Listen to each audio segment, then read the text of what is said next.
Pai justo que abençoa toda a sua família. E desde quando eu me entendo como gente, desde criança eu vejo, antes de ter o conhecimento como cristão, a gente vê esse exemplo de meu pai, né? Sendo um homem justo, trabalhador, honrando toda a família com o sol do próprio rosto, né? Que lá em Gênesis Deus fala que através do fruto do teu pecado você terá que exercer o trabalho e diante do seu sol, do teu rosto, você terá que comer.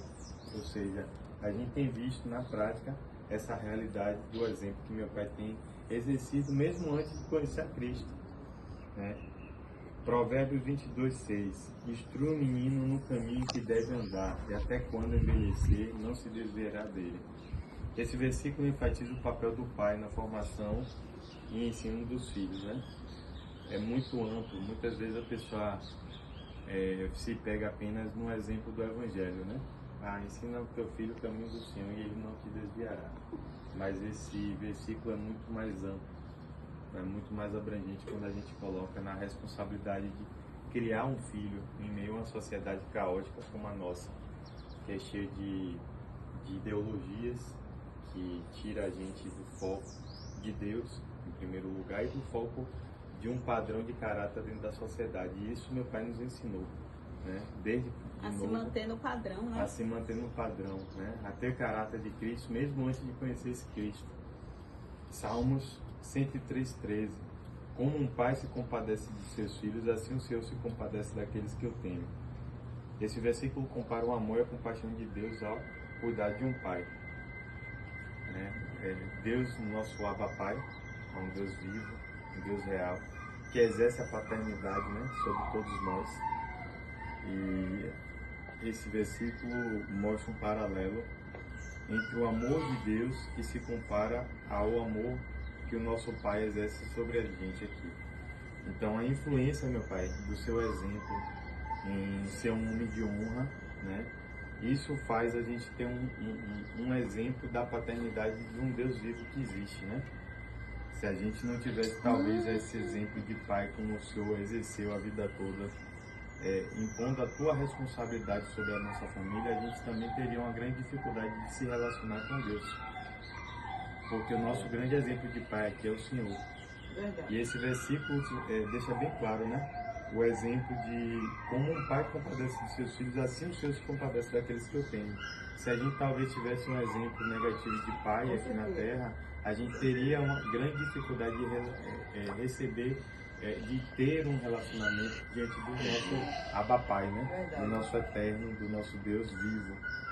Então, queremos aqui agradecer pelo seu papel de pai aqui sobre a nossa família. O versículo de Efésios 6:4 fala que: e vós, pais, não provoqueis a ira dos vossos filhos, mas criai-os na disciplina e admoestação do Senhor.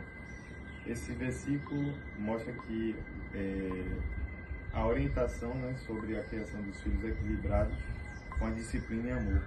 O Senhor sempre teve o equilíbrio, né, e o bom senso de exercer um papel de educação, de criação sobre a gente, dentro de um equilíbrio mais ponderado no amor, até mesmo em cima.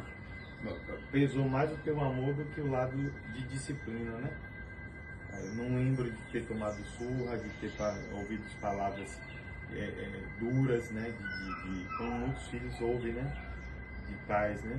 De humilhação, palavras. Mesmo de virar as costas, não é mais difícil, né? Exemplo de negar o filho, a gente não teve, eu não me recordo. Independente da situação. Eu não me recordo de exemplos de convivência com o Senhor, na qual o Senhor se negou em amor, se negou em exemplo de estar junto. Pelo contrário, o Senhor sempre fez até muito sacrifício para nos honrar como Pai. E Provérbios 23:24, grandemente se regozijará o Pai do justo, porque gerar um sábio nele se alegrará. Esse versículo mostra a alegria de um pai quando vê um filho viver com sabedoria e justiça. A gente vê muito isso no seu rosto, no seu semblante, através das nossas conquistas, através dos nossos exemplos. Não somos filhos perfeitos, né? tentamos ser imagem e semelhança de Cristo, tentamos dar o nosso melhor, mas a gente tem plena consciência de que não somos filhos perfeitos, né? Mas diante dessa imperfeição, que é a vida, né? Porque ninguém é perfeito, você, diante das nossas imperfeições,